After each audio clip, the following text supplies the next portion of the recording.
Hello and welcome back to the Eiswell Gaming channel for another one of these unscripted sort of rant videos. So I saw another article by a games journalist and I thought it might be fun to respond to it in a video. The article itself is on Games Radar and the author is Serena Cherry. It's an opinion article here, and without any further ado, let's just get into it. The headline of the article says, "I'm grateful Skyrim dumbed down the Elder Scrolls." So right off, I'm kind of inclined to disagree with this person. I don't understand how they could view that as a positive. I think most people think it was a negative, but let's go ahead and see what they have to say about it. So the very first line of this article says, "I'd rather beat every Elden Ring boss on New Game +7 than stare at Morrowind's attribute system ever again." Okay, so I'm finding it really hard to find common ground with this statement or this opinion.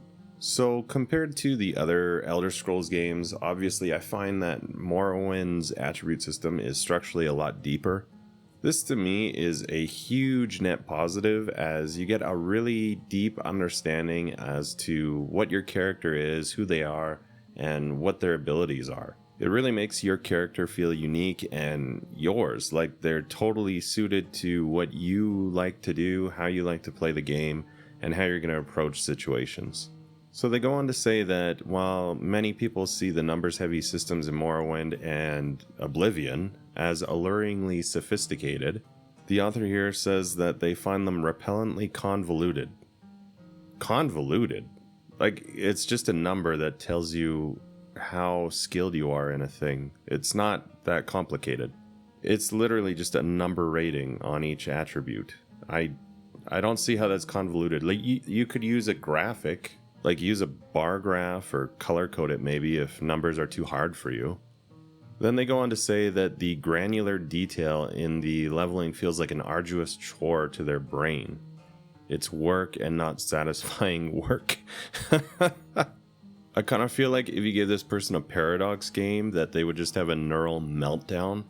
If you think that there's a lot of numbers and things to keep track of in Morrowind and Oblivion, then honestly just open up any kind of Paradox like a Stellaris or Hearts of Iron or Crusader Kings, something like that, and then just get back to me with numbers and having difficulty tracking it all. So then they go on to say that they understand that they're in the minority with their appreciation with Skyrim's streamlined character leveling system.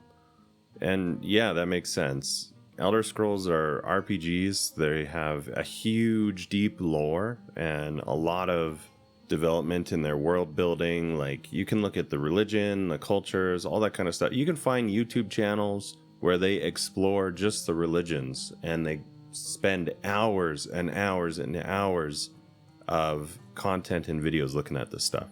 So if you're a fan of those deep wells of lore and really getting into it, and then on top of that, you've got the Elder Scrolls style of just making you a random person in the world.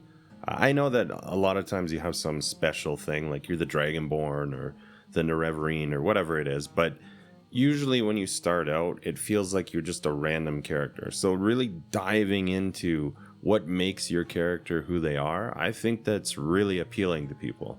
So having that deep attribute system where you have every attribute listed and a skill range on it, it just really lets you explore that customization and make your character feel like yours, and you're really exploring that thing that makes your character the ideal choice for whatever's going on in the particular game that you're looking at.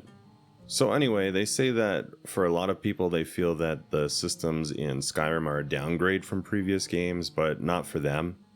They say, and I quote, "When it was revealed that Skyrim would have a less intimidating web of races, magic systems, and stats, I rejoiced."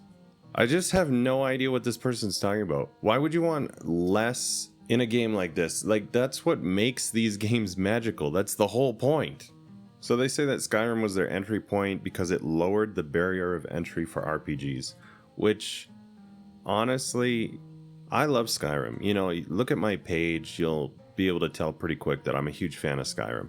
With that said, if it had have leaned into the deeper systems, made the RPG systems really what they could have been, I would have loved it so much more. Then they go on to say in the article that Bethesda's aim for mass appeal in Skyrim basically brought in a bunch of newcomers.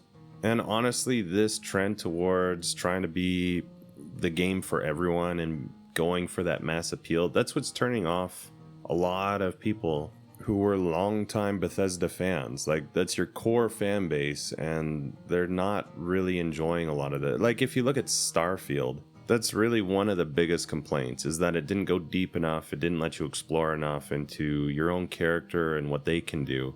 And instead it was trying too hard for that mass appeal, which is not going to make fans of Bethesda games, at least people like me who were longtime Bethesda fans and really like the deep systems and deep lore, it's just moving farther away from what made these franchises so beloved in the first place. They do go on to say at the end here that they went back to Oblivion and Morrowind and they were able to get through them, but they say that it felt more like work than just playing a game, which I really don't get. Like, they're not that hard to follow. It's just a number telling you where your attribute in that particular attribute is, or where your level in that particular attribute is. So I say on the channel a lot of times that I think people are totally entitled to their opinions, and I really do feel that way. I think people are entitled to their opinions. I think there's a lot of games out there, and that's great. There's always something for someone. The reason why I'm maybe kind of a little bit harsh or critical here with this article is more and more I see these games journalists posting things, and it just feels like none of them are actually gamers. They all just want that walking sim that takes them by the hand and gently walks them through the game. They just want an interactive movie experience. They don't actually want to play a game. They just want to be, gently walked through on easy mode and just sit back and do nothing, really. And for the general consumer, I don't think that's an issue. I totally support people's right to choose to play those kind of games. I used to hate the walking sim or the interactive movie types, but I've come around. I don't mind them. But that said, a games journalist, someone who's professionally paid to play video games and report on them, they should be a gamer, like a true hardcore gamer. They can like walking sims, they can like interactive movies, but they should be a true gamer. Like someone who likes to get deep into those mechanics, gets deep into those systems, just digs right in and explores them, and then reports back to their audience what is in the game. And instead you get a lot of these games journalists that just seem totally tone deaf to what the general gaming audience actually wants. I really don't see how someone like that could be taken seriously as a person to report on the medium. Like, they clearly don't enjoy it. I don't view myself as a games journalist. Like, I'm not a professional here. I'm not really getting paid. I get paid like a couple cents an hour of time that I put into this. I do this shit for the love of the game. That being said, I just enjoy games and gaming. Honestly, my reviews are probably a little bit too softball at times, and that's really just because I have a pretty wide range of what I like in games. And although I do think that there's definitely a market for, and I think it's good that there are some dumbed down RPGs for people that don't really want those complex systems, I really don't agree with this stance of a lot of these companies dumbing down their beloved franchises that have always had a core fan base that likes these systems. But instead of building games for those people, they're just trying to pander to as wide of an audience as possible. And it just ends up making their games less because of it. And then all these games journalists who just want to be walked through games on easy mode, they just keep giving positive reinforcement to these developers. So they think that's the way to go. And then it's the core gaming audience who actually wants these things that ends up losing out because they want these deeper systems. Like, you look at any of the games that have been praised by actual gamers lately, and it's ones that are leaning into those deeper systems. But I don't know, this is just my opinion, that's their opinion, everybody is entitled to their own opinion.